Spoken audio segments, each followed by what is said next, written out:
Good afternoon, and thank you so much for being here today with us. I'd like to extend my gratitude and privilege that I have to be here today with you all on this land here in the Gadigal Nation of the Aurora people. I'd like to also extend a warm welcome to everybody that's here with us in the audience and on our panel. This is a very special panel for many of us. There's a lot of KPMG people on the panel, and we're really going to be exploring what it means around AI and innovation across the Asia-Pacific region. And I can see a lot of friends in the audience, which is fantastic because it's been an amazing 3 days here as part of Futuresphere, and I'm so grateful that you're all here with us. So Futuresphere has been a really important initiative for KPMG Futures. It's been our opportunity to start talking about a positive future. It's an unabashedly optimistic view of what the future could look like. We really believe that the future is created in the actions we take every day, and that by creating a vision of what that future could look like, we're able to take steps towards creating it. My name is Peter Marion. I'm the Director of Foresight and Strategy at KPMG Futures, and I'm joined by an amazing panel of AI experts. And we're going to be talking today really about AI and as it's evolving at its extraordinary speed, and particularly around the Asia-Pacific region and what that means from a competitiveness level. I'd like to welcome our guest, Lee Hicken, who's the Executive Director of the National Artificial Intelligence Centre, Cowan Pettigrew, who's the Chief Digital Officer for KPMG New Zealand, Calvin Wong, who's the Chief Technology Officer for KPMG Singapore, and John Munnelly, who's our Chief Digital Officer for KPMG Australia. Can you please give them all a warm welcome? So I'm going to kick off by asking a series of questions across the whole panel and really starting to unpack the regional differences across our nations. And I'd like to ask initially, if you could describe the state of AI in your country in one word or phrase, what would it be and why? Maybe Cowan, we'll start with you. Sure. Kia ora tātou. Hey everybody. I hope there's a few Kiwis in the crowd. I hope I'm not the only one here. It'd be good to see another face. Look, I'm going to use the word surging. And yep. And the reason I'm using that is back in 2023 where we were, because we're a little late to the party, relative to now, there has definitely been a hockey stick of activity in NZ, right? Driven by a number of things I'm sure we'll talk about later, but surging is the way I would use to describe the NZ state of play at the moment. Okay, great. And what about you, Lee? Cool. That was one word, yes, not 600 words that you used. Yeah. Thanks, guys. I just want to make sure I understand the rules of this game, not being the KPMG person on the panel. So one means a lot. Got it. Okay. So I will pick a word, and then we can unpack a bit more, as I'll talk a bit about what I do and kind of my journey to be in this role. But the word I'll use is awakening, in so much as, I'm not going to get political about it, but it would be argued that many people would sort of say, we haven't moved as quickly as we want to move. I sense that change is coming, and I'll happily share some of that with you as the time comes. I think from a Singapore perspective, I think it's a phrase, purposeful acceleration. We are driven by a purpose, so we will unpack it as we go along from Singapore's perspective. Yeah, I was going to say anticipation, a little bit like we're almost there. Exciting. So the Kiwis are ahead then. And Lee, you're 6 months into your role, so can you please tell us a little bit more about what you're seeing and what you're working on? I will do my best to be concise in that. So for context, I've spent about 30 odd years in big tech, Microsoft, Amazon, Tivoli, RSA and IBM.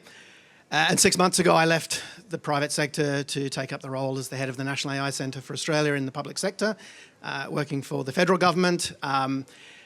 Boy, have I got a lot to tell you about what the difference is. It's a real privilege, to be fair, to be in this position. I took this job with the very intentionality of, and forgive the phrasing, to step out of being part of the problem and trying to maybe be part of the solution. That's not to say big tech is the problem, but I think this is a scenario that needs a steady hand from the government that understands what's really going on in the technology industry. I'm a software engineer by trade, so I'm kind of a fish out of water in government because I'm a technician and an engineer. Where do we start? So look, the biggest thing I'll say to you is, we've adopted this terminology of AI to sort of encompass this thing that's happening to us, with us, around us, and sort of shifting and shaping the world. And it doesn't really encapsulate the depth of what actually it means, particularly from a government point of view, to be an AI-ready nation. So when you start to unpack what AI means in the government lens, I have this one tiny slither of responsibility, which is engaging Australian industry to understand the need for safe, responsible adoption, but also to recognize the value of rapid adoption, diffusion, development, innovation, and actually sort of grasping this AI moment. But underpinning all of that is the geopolitics of where Australia sits in the world. The issues around data ownership, copyright law, text and data mining laws in Australia, so the legals frameworks become difficult. The issue of social fabric and social cohesion and the integration of technology into society and how that actually works. And then the many, many other issues around data centers, energy, land, resource usage. And what you start to realize is this is not a simple problem that we can just go and say, right, let's just go spend $50 billion on this, we should get it solved. You have to coordinate across a huge range of people, not just in government, but in private service, in civil society, across all sectors. So what I'm learning is that there are a large number of people in the government that are passionate, driven, and desperate to get us to that place we want to be. But as a country and as a sort of a mechanism of our government system, there's a lot of things that need to be lined up. And the work is underway. So my use of the word awakening is we have a minister and a portfolio and a situation, either side. This is not about whether you're Labor or Liberal. This is just about a government that is looking at the problem and going, shit, we can't sit on this any longer. We actually have to do this one with whatever resources we have. And bear in mind, all the money we want to spend on AI also has to be thought about in the context of our other industries and our healthcare sector and education and roads and all the infrastructure pieces. And I have an acute familiarity now and awareness and sort of, I understand that challenge of the push and pull of what government has to do. So, to summarise, what are we doing? Well, next week, not to belittle this event, this is a great event, but next week's an even better event, which is our event. Up in Queensland, we're running our Leadership Summit, which is our annual event we run with CEDA, Centre for Economic Development, where we are going to be making hopefully some, not so much announcements, but we want to really start setting the dialogue about what are we doing to not just say, hey, here's AI, you should be using it. If you don't use it, you'll fall behind. If you do use it, there's lots of risks, be careful. To actually say, well, here's what it is, here's what it means for you, here's how you can do it, and here are better, more simple steps that you might want to think about. So just make it a bit more real, a bit more human, a bit more applied to the people that we all are, not just kind of that layer of people that can afford to do AI at scale. So I'll stop there. Peter, can I just jump in? Please. Sorry. We owe Lee a big thanks, right? He left a very well-paid job at Microsoft 6 months ago to help the Australian government, right? And please thank him, because I can tell you, knowing what's coming next week, it would not have happened if Lee had not been there to really translate and help the government on the journey. So thank you, Lee. And 6 months today in the gig. It's pretty much 6 months today, I think, actually. Happy birthday, happy half birthday. Anniversary-ish. I made it past prohibition, so That's good. Congratulations. Hopefully that means you can have a drink later on.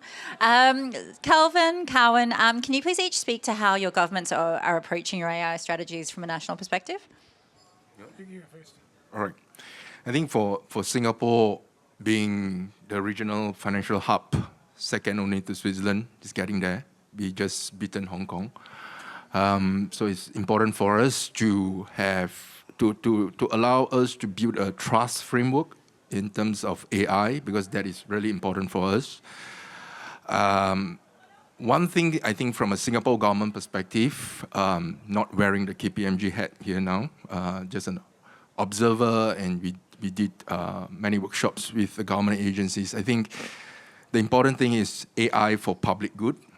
And AI for public good is really the foundational piece that we need to put in place to make sure that AI is accessible by everyone, not just the big financial institution, and the big MNCs, but we need to make sure that AI is accessible by students, small, medium enterprises, Institute of Education.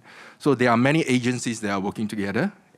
And in order to do that, I think from a Singapore perspective, they have put together a Singapore National AI Strategy. They have just upgraded to 2.0. And they put it a seed fund of 1 billion Singapore dollar. And in part of the 1 billion Singapore dollar, 500 million is allocated to making sure that there are AI programs in schools, public education, free public education, put seed funding into what we call our GovTech that allow us to build AI, APIs. There is open source, there's free. So one that we have been building and we have been working together with the government agency, GovTech, is what we call Project Moonshot or AI Verify, to allow companies to be able to run through their AI programs, AI projects through that AI Verify to make sure that it has a stamp of approval to make sure that it is resilient, make sure that it is securitized. And I think part of this that we have been experimenting in Singapore, the Singapore government is also very active in championing at the ASEAN level, because if you elevate it into the geography, you will have, in ASEAN, you will have countries in Indochina, Indonesia, not every country is equal. So Singapore has been championing that as part of ASEAN. We have been releasing a lot of open source ability hosting and elevating the rest of the countries, so to make sure that everyone is level set. And because we believe that at the end of the day, whatever AI that we build, the ultimate goal is to be able to harmonize the data, which is very important, harmonize the legal framework, that is very important. Without data, AI is nothing. So, and to be able to then also infuse that harmonized framework with a localized content, respecting the culture, the local language, and the people that is around. So that is the entire vision from a Singapore AI national strategy kind of 2.0 Singapore. Yeah. Wow, how do I follow that? A billion and one? Yeah. Maybe I should have gone first. Okay, so I spoke earlier about the NZ government, surging, right? And relative to where we were in 2023, we've been kind of cautiously observing, watching how some of the other countries have the rollout they've been doing. Just this year they released the 2025 AI strategy. I know we were near the bottom of the list to getting it done, but one of the advantages of that is really pulling through. You spoke about those learning opportunities, so really pulling through what it means for New Zealand. And the NZ government's got a real focus on being a smart adopter of AI solutions. You're right. You raised a really good point. So that's one of the things that, remember when technology only used to be for those, it was the black arts, it was the mystic arts, all that kind of good stuff. Now, AI is the leveler, right? Just about anybody can get on, they can use it, they can vibe code, they can do all those bits and pieces, and it's become just almost ubiquitous overnight. And so the NZ government has poured money into, I was saying earlier, Lee, its 2025 budget. There's a couple of $100 million in there for education programs. There's workforce development. They're teamed up with the AI Forum and the NZ Tech Council, really help, and private sector involvement to really understand what are we trying to do, how does it work for us. So I used that word, surging before, because that's why. Right, we're trying to kind of hockey stick out. And look, if anything, I don't want to use a motorsport theme, but I do. You do. You really. You may have noticed a Kiwi won Bathurst 1000 from the back starting grid. Thanks. You still can win the race even from the back blocks. No comment. Right. Mic drop. In terms of, in the answers that you've all given, there's been a lot of focus, I guess, on education, awareness, policy, and things like that. But how much of the focus is actually on building the infrastructure and supporting the creation of infrastructure that would allow the development of these technologies? Because obviously, you need data centers. Obviously, the power expectations are very high. What's the approach to those sorts of things as they're building out those strategies? To anyone? Anyone? I'll have a start at that. Because I 100% agree, and Singapore was just out the gate so quick to think about the importance of literacy and foundational skills. I think one of the early things that Singapore did was engage the over 40s population as well to make sure that this wasn't a sort of a thing that distanced them from the real world. So it's really important, but actually, and Australia is an interesting position because We have two very large industries in this country, one of which is international students and the academic research segment and education. And the other one is, of course, our, sort of our land resource, not, you can say mining a resource, but actually our land and our energy are very important assets. And when you look at that from the AI perspective, you can kind of see two very large areas where we could and should be very big players in that. The challenge with this is to your question, Peter, is you've actually got to do both in lockstep, because what happens is you can either get down a path where we unlock land value opportunity, as NVIDIA like to say, we can sort of build AI factories everywhere and we can start exporting tokens like crazy.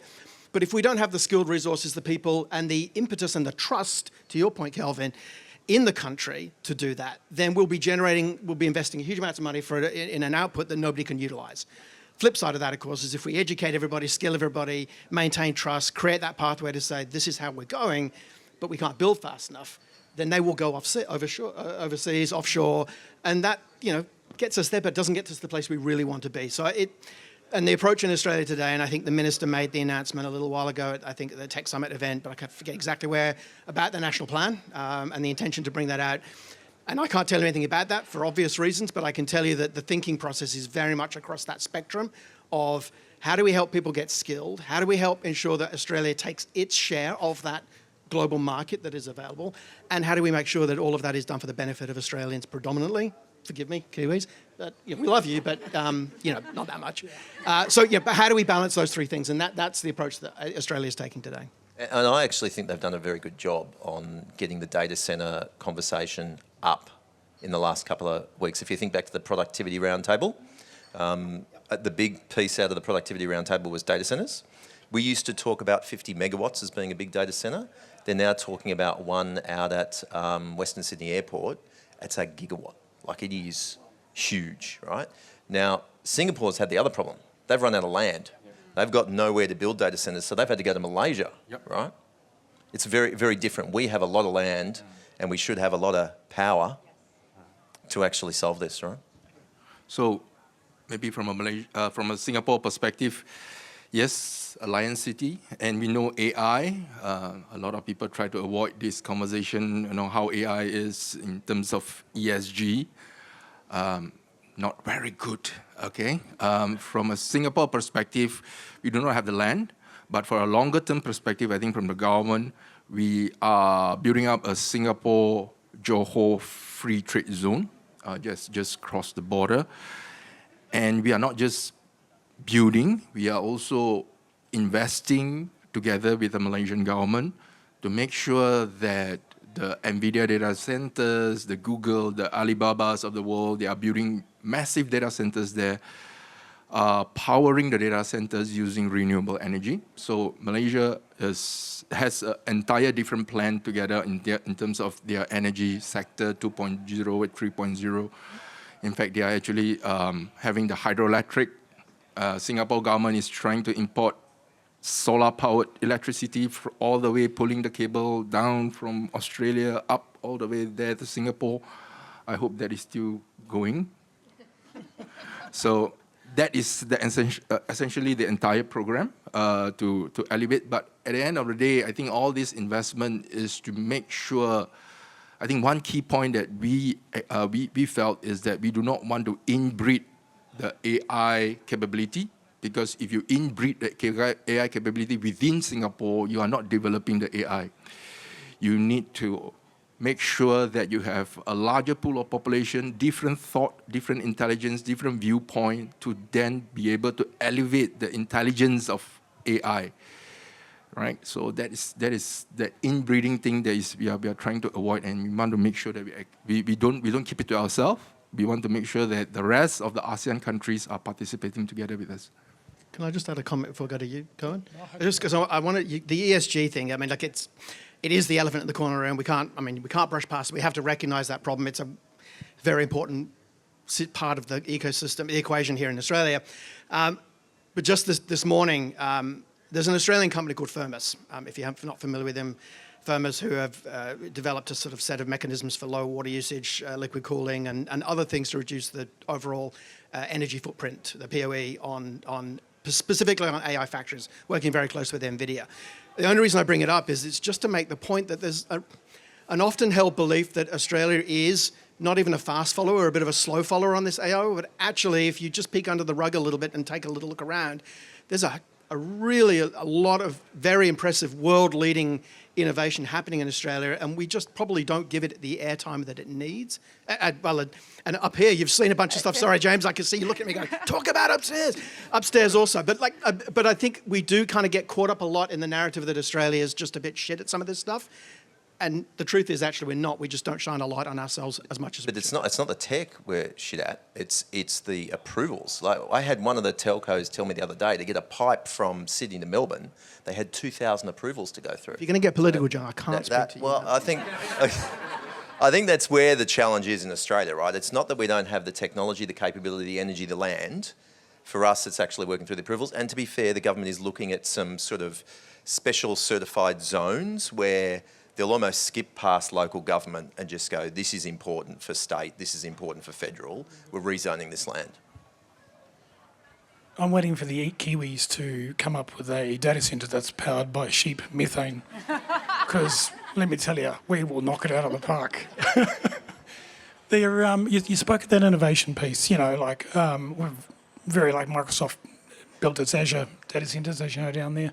Spark's got a really world-leading one where it heats the pool, the excess heat. It heats a wave pool, I think it is, beside it or something like that. So, and there's the investment from Datacom and whatnot as well. So the government approach has been to lean on those providers.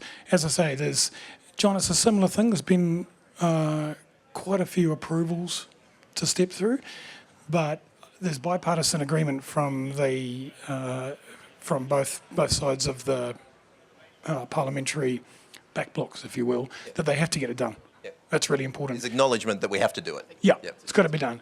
Energy security, I'm not going to touch that, because in NZ at the moment, that is a touchy subject, right? The price of power and whatnot, and how they're planning to do it. There is a large renewable push, but I'm hoping my sheep idea really takes off. It's funny, we don't talk about energy in Australia at all. It's just not a topic people care about. I'm going to move on from the policy and government side of the equation, because we're going to run out of time, and I feel like we could end up talking about this for the next hour and a half. Where is AI creating the most tangible value today, and where is the hype still outpacing the impact? John, I might throw to you on this one. I think we're still a lot of businesses in POC hell, testing, learning, and working out how to go to the next step. But it does feel like we're on the edge of changing, right? I keep coming back to, we all talk about ChatGPT being released 30 November 2022, and that being a big change, and a big change for our professional services industry, right? Because it got us all, like, to be honest, super scared about what it would mean for our business and the way we operate. But there's this quiet date, I reckon, that happened in about April this year, where agent orchestration became real, and the big vendors released orchestration capabilities.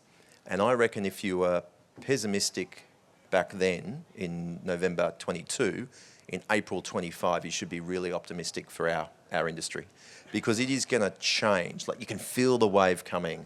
This agentic orchestration stuff, the ability to build agents and have them talk to one another, it's very spooky.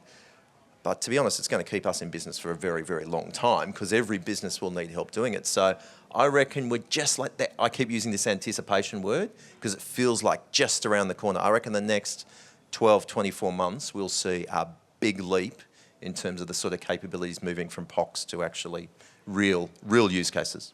Can I grab that? The Kiwis have got trust issues as it relates to the use of AI. Right, and you spoke about the kind of the struggles with where's the hype, and we've been doing great jobs of learning by doing, right?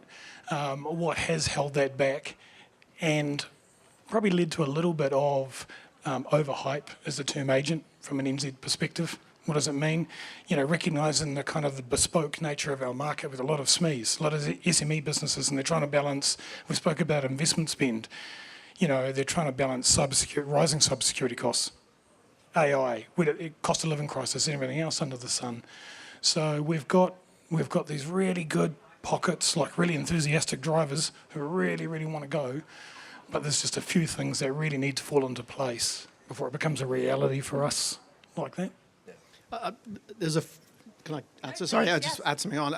There's a phrase I used to use a lot. So I was very lucky. I was at Microsoft when the partnership with OpenAI kicked off and began, and then I was there for the launch of OpenAI's work through the GPT-3 and beyond.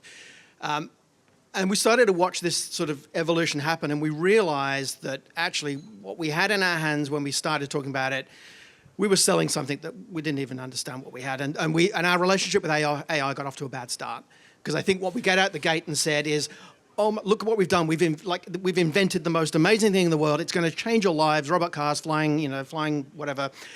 And of course, none of that was anywhere near closely possible. And so, but we've all had that mental perception. So the hype cycle has always pushed us.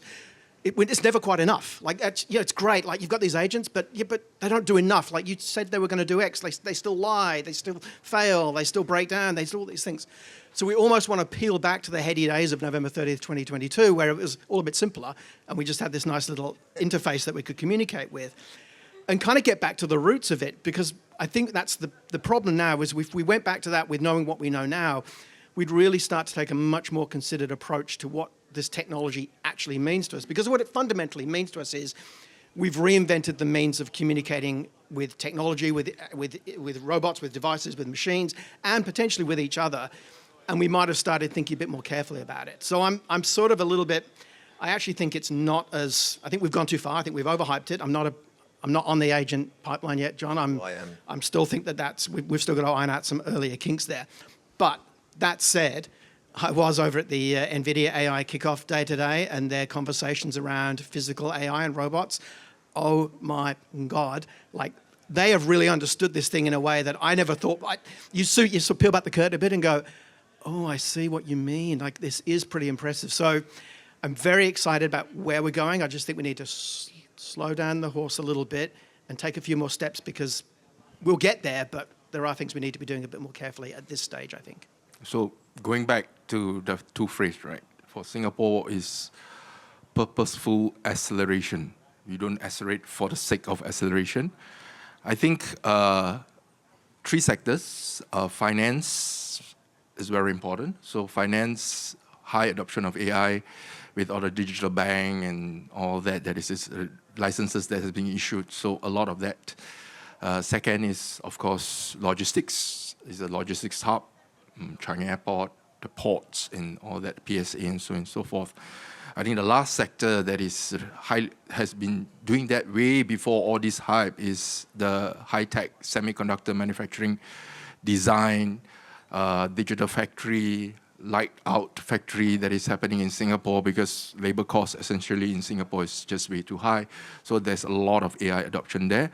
But generally speaking, I think from a Singapore perspective, taking the word from Microsoft, co-pilot. So AI is augmenting a human, and we are fine with that, because there is a larger purpose and there's a larger goal, is to elevate everyone through education, through the institution of higher learning, through conversion programs. So we have an AI Singapore program where midlife career people that want to switch over a normal, usual C++, .NET programmer or Java programmer that wanted to switch over. So we fund that, switching over to becoming an AI engineer. So and they also do placement. So the government will fund them once they are trained to be placed in respective companies, and will fund their salaries so that they can do the conversion. So to elevate this talent skill set, while you have a very lofty aspiration to conquer the world, you need to make sure that you have that talent skill set, the people to be able to support it from below. So that is really important for Singapore. So hence that towards a purposeful acceleration, not a mad acceleration, just to get where we are. Great. We're going to open up to questions in a little bit. So if you have any questions, start thinking about them so that when I do come to you, there are questions to be asked. But I just wanted to jump back to something you were talking about a little bit earlier, John, which was around the pilotitis problem. And I was just wondering where, for all of you across the panel, how do organisations get past it, and where are you seeing them invest to get the best effect? I think it's pretty hard. I think if I talk about us in Australia, our firm, we made a call pretty early on that we needed one platform. We needed one platform to do stuff on, because I was really worried about us doing pilot, but almost then going production, and having the same, right? So I think we've gone we need a platform, and we're going to build on the platform. And I actually think we're moving to this world where businesses will have a CRM platform, an HR platform, a finance platform, and an AI platform. I think that's become the fourth sort of big platform. So I think that's our way of going. We want to build once. We want to use the capabilities everywhere. We don't want to do it. That's how you move cheaply beyond proof of concept into actual execution. Yep. That for me is the first thing. The second thing is, I think you've got to bake trusted into your processes, right? Or responsible AI into your processes. Hopefully you guys, read the AFR every now and again. You will have seen one of our competitors had a bit of a challenge last week with some AI stuff. And there's no media in the room, is there? No media in the room? Okay. Yes, everyone else. I mean, that was really tough on Deloitte, right? Because it came across as Deloitte using AI and cheating and, not declaring it, right? But there for the grace of God go I, right? That could have been us. And it was not a technical problem, it was a human problem. They just didn't check their work, right? So I think the second part is we've all just got to make sure we're using this stuff really sensibly, because it could happen to us. We can build the best tech in the world, have the best policies in the world, but if we don't use it appropriately, we could really stumble on this. And the reality is that will provide a setback in our businesses and working with government and that sort of stuff. And we'll have to build some confidence, and we will have to now over-engineer disclosures to get around that sort of stuff, because everybody will be worried about it, rather than just getting on with it. So I also think it's platforms and, usage, education, declaring it as being a really important part of what we have to do. Can I? Yeah, I want to, because it's a really important point, and it's also a bit of a plug for what the National AI Centre does. But that point, John, is so important that broadly, some mechanism of governance about what you're doing with AI is not a regulatory, legal risk burden. It is a value add to your customers. It is the mechanism by which they will trust your business. We talk a lot about wanting to build trust. You build trust by demonstrating confidence and demonstrating literacy in the world in which you're operating. So that's part of the work that we do as the National AI Centre, is to give businesses, small businesses predominantly, but those tools they need to take those steps. Governance isn't, and it's been so wrapped up in the idea of risk governance and legal governance that it turns into 180-page documents that no business without a large legal department is even going to consider looking at. So we have to make it clear that AI risk management is not about having 40 people running a constant process. It's often about just taking a few steps to think about the impact, the reality, and disclosure, and recording and reporting what you do. And the only piece I'll add to what John said is that pilotitis thing. We've gone through a really heavy phase. This goes back to my point earlier, that we've just gone, how do I make that an AI problem? How do I make that something I can solve with AI? And we've got to get back to the real world of problem solving, which is what is the problem I have? What is the best way to fix it? And will that journey take me to AI or not? It's just another means to fix it. It isn't the hammer for every nail that you have in your business. I just want to follow on from that. Two things. the enabling governance is what I call it, as opposed to risk-based governance or whatever, and yeah. Look, you're right. It's not a 180-page doc. It's a risk-based, context-driven, scenario bucketed. How are you using it? What is the outcome you're looking to achieve? And then there's some principles and rules underneath that, right? So that's point number one. And you're right. There are plenty of templates that you can grab for that. So that's number one. Number two, education. And I don't mean general YouTube education. I mean context-driven, relevant, structured education that's ongoing and evolves with the business is absolutely key, right? If you keep that up, you then start turning, you kind of remove, certainly what I've found and seen, the whole remove fear, uncertainty and doubt and replace it with curiosity, education and adoption. Now you put those two things together, right, outside of grabbing some talent, and you'll move out of pilotis, right? How did you term it? Pilotitis? Pilotitis, yeah. I mean, I think what you were all talking about there is one of my particular bugbears, and I find very frustrating because it's like we're talking about everything through frameworks and governance structures, but then ultimately what we're asking our staff and employees and colleagues to do is to engage in critical thought and to make sure that the outputs of our AI-assisted work is actually better than what we produce on our own. And I think and we've been doing some work with James and I have been doing some work within the Futures team around how we use these tools within our teams and how we articulate and disseminate and make sure that the output of what we're creating is actually better than what we'd create on our own, as opposed to just using it as a shortcut to do something faster that's maybe not as good. But it's a culture thing. Yeah, it's a culture thing. Can I do a quick survey while I got you? Because we had NEC yesterday, and I don't know the answer to this. Do we have enough training in our business on AI? Like, show of hands, yes? We have enough training? Do we need more? One of the things, yeah, I mean, it is constant, but one of the things I got asked is, do we need a cheat sheet? Do people know when to use tools and when not to use tools? Would a cheat sheet be helpful? Put your hand up if a cheat sheet would be helpful. Okay, that's more than I thought. Who in the crowd has training in their business? Structured training programs, not self-driven YouTube type. So there's not a lot of hands, right? And that's really interesting when you think about sustained adoption of AI. So I just want to move. I'm going to ask one question around this before I open to the audience. So I'm going to jump. Sorry, I'm jumping around, but the conversation has been so rich and deep today.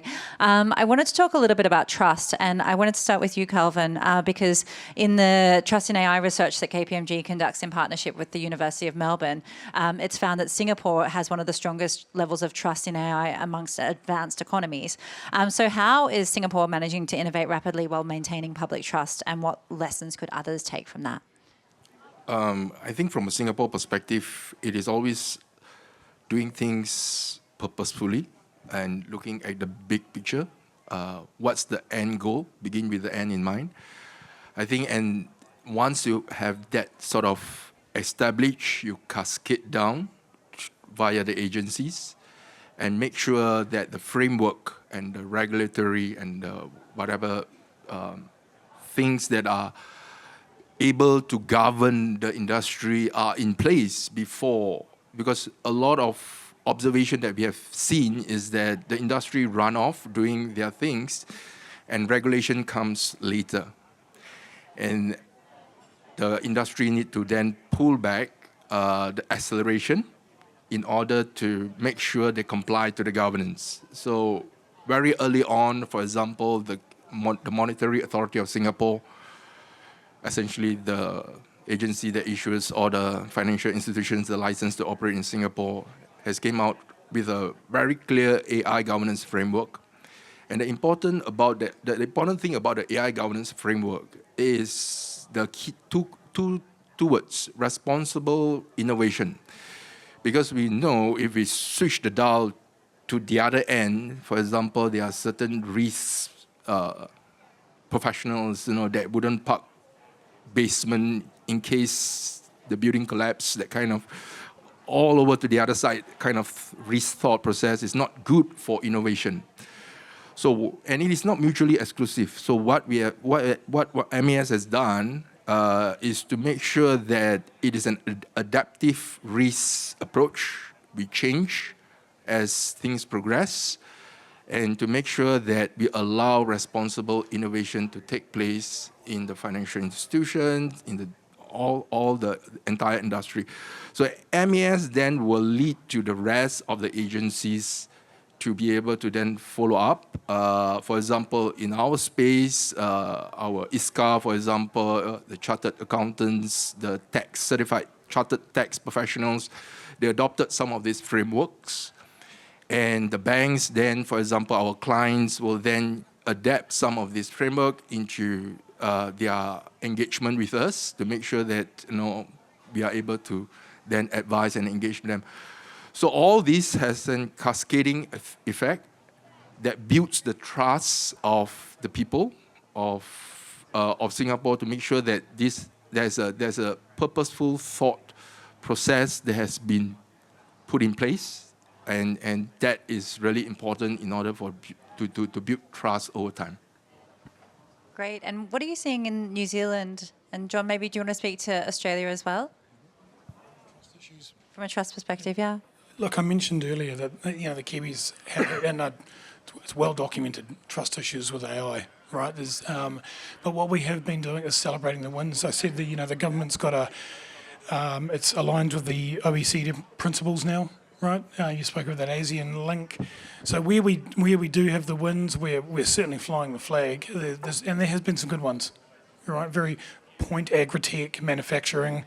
I think there's cattle and cows wearing diamond-backed halters now in the fields, right? And so they're trying to celebrate them because we're leaders in agri-tech, right? So they are flying the flag for you can, and I think the tagline is invest confidently with AI. The government's pledged, as I understand it, to examine every bit of legislation that hinders AI and take a fresh look at it. But it's about drawing on, and this is where I think collaboration at a regional level is just ultra important, hint, Lee, so we can learn. Right, you guys have been through all those kind of regulations and whatnot. As a country, what can we learn from that? How do we drive that down so we don't have to reinvent the wheel? Yeah, and I apologise, Lee. I know you want me to be more optimistic with some of this stuff, but 104 countries have a national AI plan. We do not. I hope next week we do, right? It's important, right? Australians at the moment, if we look at our trust survey, do not trust AI. I think when it comes down to it, it is two things. It is a sense of regulation and what is going to happen, what isn't going to happen, and the government's working on that. And we won't see that next week, but we'll see it hopefully soon, something. And education. Ultimately, it's education. That's what Singapore nailed. They got education right real quick. It's what India, if you look at India, one of the countries that you would think has the most to lose with AI. You think about the work that AI is going to take first, it's the work we offshore, right? They have the most to lose, and they have dived in front up, and the trust in AI in India is huge. They've gone after education. They've offered free education to their entire population. So I think there are things the government's doing, but we are a little bit late to the party. Yes, very much so. Let's open up to the audience. This gentleman over here. We've probably got time for maybe one or two questions, depending on how quickly you answer. Yeah, that's the problem. I'll try to keep it short. First of all, Lee, thank you. It's great to see people putting their money where their mouth is and going into government, because that's what government needs. A really quick question. We've talked about all the micro forces going on, but when I was at an earlier panel with an old friend of mine from London, and he brought up the phrase, America innovates, China imitates, and Britain regulates. How do you avoid, in your respective countries, how do you make sure that you balance the innovation with the regulation? Because there's fear about it, and Singapore has apparently nailed it. But how do you view that? Because I'm not as experienced here as I am abroad. I assume it's to me in terms of Australia. Look, some would argue that Australia is a bit like the UK in that sense, in that we do like a good regulation, we like a good law. Look, the challenge with it is that people have a sense that regulation will solve all the problems, and it doesn't. It, in some ways, can create more problems, makes things harder, but it does set the tone for where we need to get to. To John's point, we have been slow in getting to where we are today. I take no blame for that because I've only been here 6 months. And there's a balance. Like there is value in watching the rest of the world figure this out. I'm not talking about the politics of the US versus China versus anything else, but just generally watching what the Europe did, what the American executive orders did, what the UK did, the Canadian ADA Act, and all these things. There's value in watching that because there is a lot to learn. And as I said earlier on, we're trying to regulate a Lamborghini when we've still got a Model T Ford in our hands. Yeah. And so take your time is important, but the risk is we can fall behind. And I don't like the metaphor of it being a race. I think that's a bad way to frame it because it enforces a certain type of action. But the longer we take to get to that point, to build clarity around what we're doing, confidence that the country has an ambition and a plan, and I like to say capability, but what I really mean is literacy, because I like the 3 Cs, but literacy in that, the longer we take to do that, it just becomes exponentially harder and more expensive to do it, and then you're always chasing your tail. And I think we're just kind of, to your point, we might be getting close to that point if we're not moving quickly, which I hope to do. Does anyone else have any builds on that before I go back to the audience? Only that the NZ government, to answer your question, is specifically set its regulatory framework up as light touch with a set of principles to guide businesses through. So, you know, what are you going to do with the AI? What's the risk of harm and whatnot? Just some kind of triage functions to help them get through the answer to your question, because I agree it's a balancing act. In the back there? Hello, my name's Amanda Good, alumni. Now work at Oricon. So we're a design engineering firm building plenty of data centres, more than anyone would probably care to know. Agree with John's point around the need for the strategy. Was at a panel yesterday. Someone from UNSW was talking about how we don't have enough compute. So when they're attracting students, when they're attracting R&D, PhD students, they will ask what's the GPU that they get, and the response is pretty laughable, unknown. So when do we move from conversations like yesterday, today, and next week to action? I'm guessing that was Sue from UNSW. Sure was. Yeah. I like Sue a lot, but it's a small community of people in AI, and I know Sue is very... Look, and there's 2 sides to that. In some ways, that's true, in so much as I think it is fair that, you know, we probably, to my point earlier, haven't moved fast enough to acquire that infrastructure, take advantage of it. But I think there's also a misnomer that we don't have it all, and there's a piece of work happening right now. In fact, I think it gets released next week, but I'm not 100% sure, that actually has done a bit of a stock take of that, of what do we actually have as a country, where are we at? I'm not going to say we're where we need to be, but I think before we make decisions about should the government, should the country, should private sector invest $100 billion in a bunch of GPUs, we probably should figure out what we've got first before we start making those investments. Yeah. In Singapore, I think we have a very rich, very robust R&D lab. I think a couple of projects that are running there. One is experimenting to infuse blockchain with AI. So there are, if the blockchain concepts applies to AI, there are extra compute power that we defederated the compute power to resources that is available. So that is a theory that is being worked on by the R&D lab, the government-sponsored R&D lab, to say that why don't we infuse both a blockchain AI to make sure that GPUs that are available and make sure that through the blockchain concept, we are able to tap on all the resources.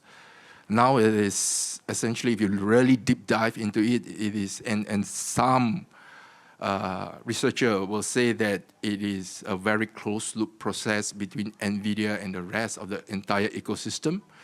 The money moves around within that few. You buy my share, I invest in you. I build a lab here, I buy your company, I buy your shares, and the money goes into a loop. So why can't we infuse both? People start to forget about blockchain altogether. That's the hype that has sort of gone. But I think there's some R&D and purpose for us to do that. So that is some of the innovation development that is happening now in the R&D lab in the Science Tech Park over in Singapore. Sorry, I just was changing the topic a little bit.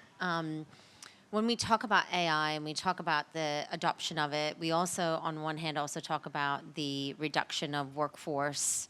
On one hand, we also talk about our definition of productivity and what that actually means.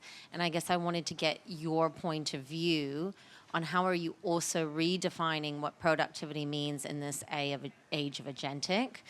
How are we starting to measure people on outcomes, not task-based related, as most enterprises are still in that kind of previous, past, traditional kind of space. So that links to the education, upskilling, but that also links back into then opening up more opportunities for jobs moving forward in the future as we adopt this new technology. Wow, that's a big question. I mean, we're still in timesheet loving hell, right?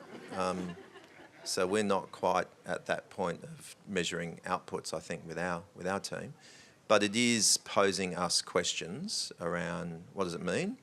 If I'm being really honest with you, my biggest fear at the moment is that the machine that is KPMG, we bring graduates in, they learn by doing some of the basic stuff, and that's how they get up to speed. If we replace the basic stuff, how do they learn? How do our leaders of the future come through the business? So that's the thing I'm probably most worried about. But I think when we're seeing the tooling that we're rolling out, we're not looking at just productivity. We're looking at productivity is one measure. We also look at what new revenue streams it creates for us. So that's important. We look at what it does to the quality. And we're also looking at employee satisfaction. What does it do to actually make people happy about doing their job? So we're sort of looking at it with the 4 measures, not just productivity. I'm going to flow on from that. My head of people, a guy called Evan Baitup, so we have a view that the IT tech strategy is inextricably linked with the people strategy. Now, as a result, going forward, and him and I spend a lot of time together talking through what are we doing with AI tech, what's the effect on our people, what does it mean? Some of you in the room may have heard the pyramid shape changing to a diamond or a light bulb, and there's a few other kind of geometric examples out there. But to John's point, we have been looking at talent attraction and retention, right? What it means for them in terms of your question around what does productivity mean, what are the rewards they're getting out of it, is the value better, are they getting home on time, all of those kind of good things. So my counsel, my answer to that would be, it's not just that. There was a conversation yesterday on a panel around ROI only being financial, but I think it's important to widen the lens, right? And go, what does this mean? Because that also helps inform whether a project's successful or not, or what lenses it's successful through. But it's a great question, and I still think it's unfolding. I think just to share from KPMG Singapore perspective, I think we are in a regulated business, so it's important that our core business, we have management consulting and so on and so forth, but from a tax and audit perspective, it's a regulated business. So I was speaking to the audit partners in a town hall, I think, and we have that town hall and we spoke about it. I think from a Singapore perspective, the audit partners still need to sign it off. There are similar concerns as to what will happen. I think the message that we have been giving out to the auditors is that AI is to augment you. You have that institutional knowledge. As long as you are willing to adapt, as long as you are willing to change, as long as you are open to new ideas, new roles that you are not trained for after so many years becoming as an auditor, there's definitely a job for you. Because at the end of the day, how the AI evolve and what the AI will be is actually coming from us that has that institutional knowledge. Having that context, reading the financials, reading the journals, reading the balance sheet, reading the P&L, how the AI reads that requires a certified public accountant, require an auditor to infuse that human aspect into it to say that, what is not right. So there are always roles for this or for them. They just need to adapt. You might not be called an auditor, but at the end of the day, you just need to be able to adapt. There are some people that are not able to adapt, and that unfortunately is something that it will be replaced by AI. And if you continue to hold on to that this is a job for me, AI is taking away that job, definitely AI will take away that job. In fact, AI will take away some of our CTO's job as well. Thanks. Here as well. So that is the vision, that's the aspiration. So you just need to adapt, evolve, and when the opportunity comes, raise up your hands and go for it. Thanks for that optimistic message. We've got time for one more question. So I got a question with respect to technology vendors, large organizations like Microsoft, Oracle, NVIDIA, who are leading the charge with AI, almost creating that wave. And we see a lot of momentum globally. What do you expect or hope from them to be able to drive the similar momentum here in ANZ, especially balancing the innovation and regulation aspect you just spoke about? How can they help to drive that momentum in the right direction? Well, in simple terms, we want them to come with the view for partnership, for investment, and for growth, and for supporting the ecosystem by which they operate in. And that's not a statement around sort of tax and other issues. That's just about the fact that there is no market, I think, in Australia for us to say we don't want those big tech. We want to have a sovereign capability. We don't need them. Let's just build our own. That is a bad approach. We need a combination of them because they offer things that we can't get elsewhere. We never will get elsewhere. But it's about building partnerships and not using Australia as part of a sort of an offshoot of their global business, but think about us as actually an ecosystem that brings value to them.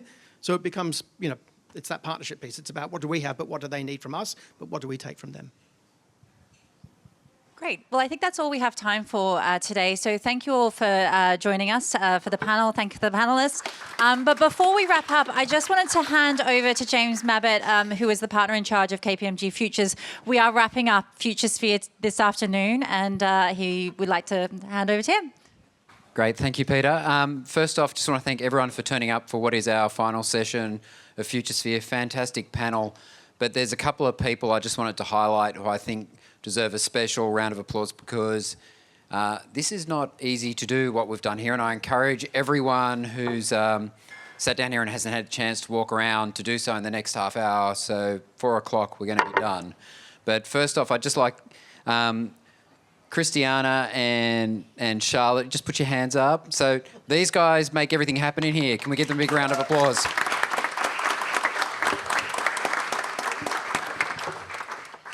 Now, this is all based on our report, our Futuresphere Annual. That is the work of people in my team, and that is all led by Peter. And so can we give Peter a big special round of applause as well? Thank you. Peter is ably supported by a fantastic team herself, and hiding down the back there's Michelle. You probably can't see Michelle even though she's standing up. But yes,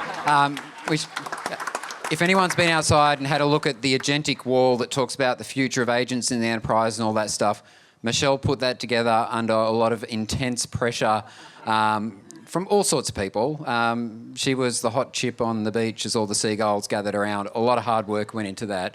It's just been a fantastic enterprise pulling this together. I encourage everyone to have a look. Like I said, 4 o'clock, we're done. So thank you, everyone, for coming on down here. Hang on. I've got one more. James stood there with our execs and got them to spend a fair bit of money on this and told them that we were going to have computers that are made with organic materials. So thank you, James, for leading the charge. Thank you, everybody. Enjoy the drinks.